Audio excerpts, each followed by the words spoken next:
రీసెంట్గా ఒక shocking incident జరిగింది. వేదాంత్ శ్రీనివాస్తవ అనే 17 సంవత్సరాల సిబిఎస్ఈ స్టూడెంట్కి 12th క్లాస్ రిజల్ట్స్లో చాలా తక్కువ మార్కులు వచ్చాయి. డౌట్ వచ్చిన తను రీవాల్యుయేషన్ అప్లై చేస్తే బోర్డు వాళ్ళు అతనికి వేరే ఎవరిదో ఆన్సర్ షీట్ పంపించారు. జరిగిన అన్యాయాన్ని క్వశ్చన్ చేస్తూ ఆ అబ్బాయి తన ఒరిజినల్ హ్యాండ్ రైటింగ్తో కంపేర్ చేస్తూ ట్విట్టర్లో పోస్ట్ చేశాడు. ఇక్కడే అసలు కథ మొదలైంది. ఇక్కడ ఆ అబ్బాయికి హెల్ప్ చేయాల్సింది పోయి కొంతమంది సైబర్ గుండాలు అతని మీద విపరీతంగా దాడి చేశారు. అతని ప్రొఫైల్లో లొకేషన్ సౌత్ ఏషియానే ఉంది. బేసిక్ నాలెడ్జ్ కూడా లేని కొందరు ట్రోలర్స్ మరియు ఒక సోకాల్డ్ జర్నలిస్ట్ సౌత్ ఏషియా అంటే పాకిస్తాన్ అని అనుకొని ఆ 17 ఏళ్ల పిల్లాడిని దేశద్రోహి, పాకిస్తానీ ఏజెంట్ అంటూ విపరీతంగా వేధించారు. ట్విస్ట్ ఏంటంటే 48 గంటల తిరగకుండానే సిబిఎస్ఈ బోర్డు తన తప్పు ఒప్పుకొని అతనికి కరెక్ట్ పేపర్ పంపించింది.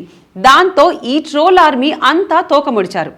ఇక్కడ మనం ఆలోచించాల్సింది ఏంటంటే సిస్టంలో తప్పులు జరిగినప్పుడు బాధితుడికి తోడుగా నిలబడాల్సింది పోయి ఇలాంటి కళ్ళు మూసుకుపోయిన ట్రోల్స్ వల్లే దేశంలో సైబర్ బుల్లింగ్ ఏ లెవెల్కి వెళ్ళిందో అర్థమవుతుంది. దేశంలో ఎడ్యుకేషన్ సిస్టమ్ ప్రాబ్లమ్స్, లీక్స్ గురించి మాట్లాడకుండా ప్రశ్నించే వాళ్ళ మీద పడి ఏడవడం కాదు, ఇప్పటికైనా మనం ఒక బాధ్యత గల సిస్టమ్గా నిజమైన పౌరులుగా రియాక్ట్ అవ్వడం నేర్చుకోవాలి. ట్రోల్స్ లాగా కాదు. మీరేమంటారు? కామెంట్ చేసి చెప్పండి.